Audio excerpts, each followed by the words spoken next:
muốn kia lứa đây là ta này lực muốn đào từng cháy á.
Good go.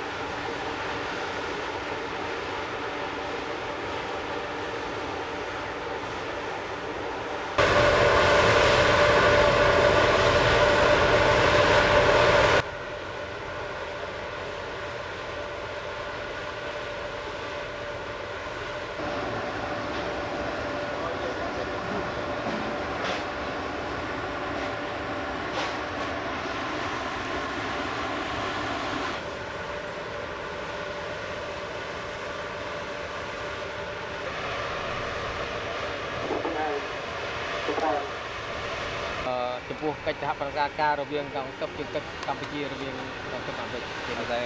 cooperation for the near future. ហើយគឺក៏ដំណើរទស្សនកិច្ចនឹងក៏ដូចជាពេលកម្មនៅបានជោគជ័យយើងក៏មានកិច្ចការប្រាប់ជូន Thank you for the warm welcome. Thank you. Thank you. This is beautiful. Appreciate it. Thank you.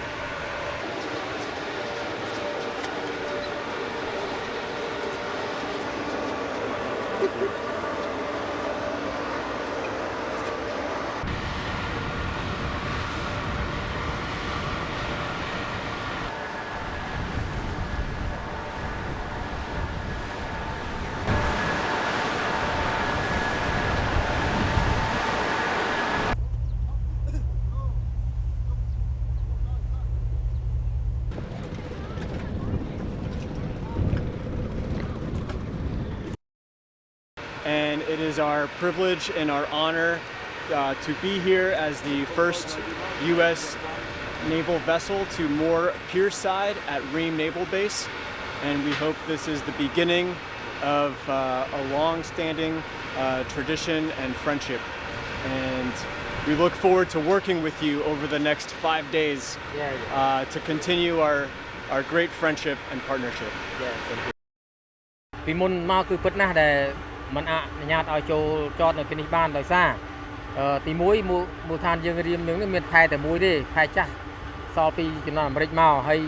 ចំពោះជម្រៅទឹកក៏មានទឹករាក់អញ្ចឹងមិនអាចឲ្យនាវាធំចូលបានទេដោយសារមូលហេតុអញ្ចឹងហើយឥឡូវនេះឲ្យចូលបានដោយសារយើងរាជរដ្ឋាភិបាលខំប្រឹងប្រែងធ្វើបានផែថ្មីមួយហើយនឹងស្ដារខ្លងបានជ្រៅសមរម្យនាវាធនមធ្យមយើងអាចចូលចតបានដែលបានយើងអនុញ្ញាតឲ្យចតនៅទីនេះលើកទី1ហើយដែលកងទ័ពជើងទឹកអាមេរិកដែលបានចូលចតនៅទីនេះឥឡូវហ្នឹងគឺយើងមកត្រឡប់មកជួបជុំគ្នាវិញនឹងធ្វើកិច្ចសហប្រតិបត្តិការប្រចាំឆ្នាំមួយឆ្នាំគាត់ជួយមកម្ដងហើយមិនចំពោះ នេះវាកងទ័ពជើងអាមេរិកជើងទឹកអាមេរិកទេចំពោះកងទ័ពនៅលើពិភពលោកកងទ័ពជើងទឹកលើពិភពលោកនេះដែលចង់ចូលរួមចូលសុំចតនៅទស្សនកិច្ចដែលស្រឡាញ់កម្ពុជានោះគឺប្រទេសកម្ពុជាយើងរដ្ឋាភិបាលបើកចំហឲ្យចូលតាមកាយតែចង់ចូលបាទច្បាស់ទាំងអស់នេះឈប់ភ័ន្តច្រឡំតទៅទៀតនៅទីនេះគឺរាជរដ្ឋាភិបាលយើងខំប្រឹងប្រែងណាស់ដែលពុះពៀធ្វើផែនេះឲ្យបានមួយដើម្បីឲ្យនិវាបរទេសទាំងឡាយដែលចង់ចូលចតនៅប្រជាណាចក្រកម្ពុជាយើងនេះអញ្ចឹងយើងធ្វើបានហើយយើងបើកចំហចាប់ពីពេលនេះតទៅឲ្យចូលទាំងអស់មិនថានាវាអាមេរិកមិនថាអូស្ត្រាលីជប៉ុនឬនាវាណាដែរដែលចង់ចូលចតនៅប្រទេសកម្ពុជាយើងនេះគឺកំពុងផែរៀមយើងគឺបើកចំហឲ្យចូល